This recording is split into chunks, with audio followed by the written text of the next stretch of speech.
Blogineers, today we're going to unbox and review Break-In Alcatraz. To escape, you must first break in. So this is an escape room game. We have done some of these in the past, both physical escape rooms and escape room board games. Two of the escape room series that we enjoy are Unlock and Exit. So this seems to be a new series called Break-In, and it's by the company Play Monster.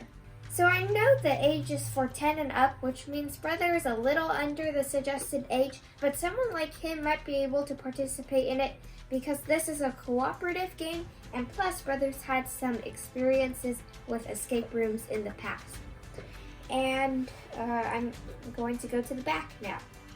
So you are the outside man breaking into Alcatraz to help a few of your buddies escape this inescapable prison. Throughout this collaborative experience, you must work together to follow a series of clues and solve puzzles to unfold multiple layers of the game and move deeper into the prison to find your friends. You'll encounter many obstacles and characters along the way. Good luck. Alright, so that's the description. And on the back you can see there's some other games in this Break-In series. So there's Break-In Chichen Itza, which is like the Mayan temples. And then there's Break-In Area 51. Okay, one last thing before I open this box, it's real quick, is I noticed that this is probably the first game I've seen where the shape of the box is a hexagon. It has 6 sides, and that's very unique. It's taped. Okay, this is, whoa, it's heavy. Because their stuff is How does it get on top? Oh, that's so It's glued. It's glued. No, That's it's so stuck. cool. It's stuck. It's stuck. It's taped. Oh, it is. Okay, so it says stop. Do not continue until your whole group is present. I'm reading this. Okay, so we don't look inside this box. Important, do not open the box until you are directed to do so. Welcome to Break-In Alcatraz. You are about to begin a challenging adventure. And then there's a thing here. It says number 1. It might be an envelope or something. New to Break-In games or need some help getting started? Read the other side of this card. So, then this is a stack of cards. And then, did they say to open this? No, they said not to open it. Do not to open the box until you are directed to do so. Is this the box? Alright, so unfortunately I'm not able to show you what's inside of this box without giving spoilers to you guys and without spoiling it to myself. So that means that all we can see right now is what's on the outside here and What's on the top? what's on the top of the lid. This is so crazy. It's like, it's just over here. Okay. So once again, unfortunately, that's all we can show you right now. So we're going to play the game, and we'll come back with our review. We'll do our best to not give any spoilers. Okay, so we begin our game with radio, tools, and letter. We have, this is the radio. So we begin our game with the radio, and then this is a card, I think. Not this. What's that? This? Yep. Okay. So that's all we begin the game with. Gameplay. During the course of this adventure, you'll need to overcome many challenges and solve puzzles if you want to be able to break in and help your friends escape. You will work together as a group. Be sure to share information you discover with your fellow players. You will encounter 2 types of symbols during the game, card symbols and solution symbols. Card symbols do not have a box around them.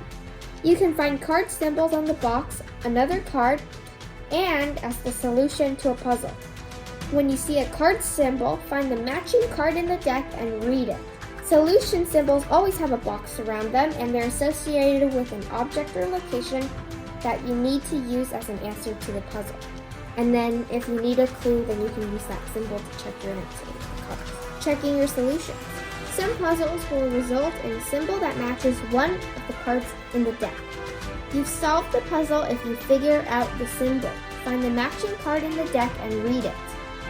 Other puzzles require 3 parts to solve them: a solution symbol, a color, and a number.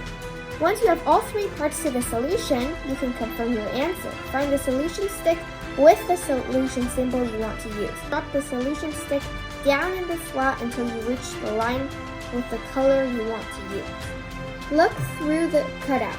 If you see a symbol, find the matching card in the deck and read it. If the symbol you see leads you to a hint card instead of another puzzle, you have the wrong answer. Try again.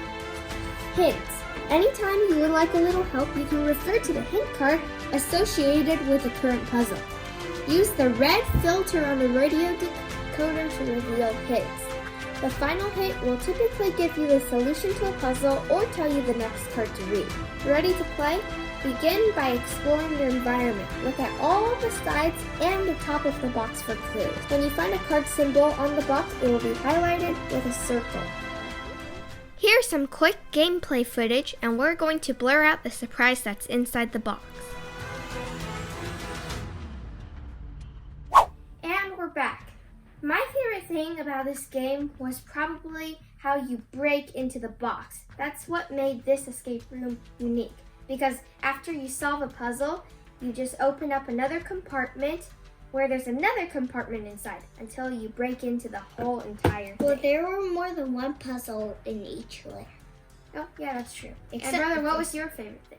The hands-on activities, like my favorite part was the hands-on puzzles, like the ball and the chain and the raft. Building the raft. Building the raft? Oh yeah, and the ball and the chain. That was cool. I mean, that usually escape rooms don't have those kinds of puzzles, but I guess that's another thing that made this escape room unique. Now, there were some things that we didn't quite like about the game, such as some of the puzzles were kind of vague, so we had to keep using hints over and over. So I feel like the puzzles could be a bit more clear.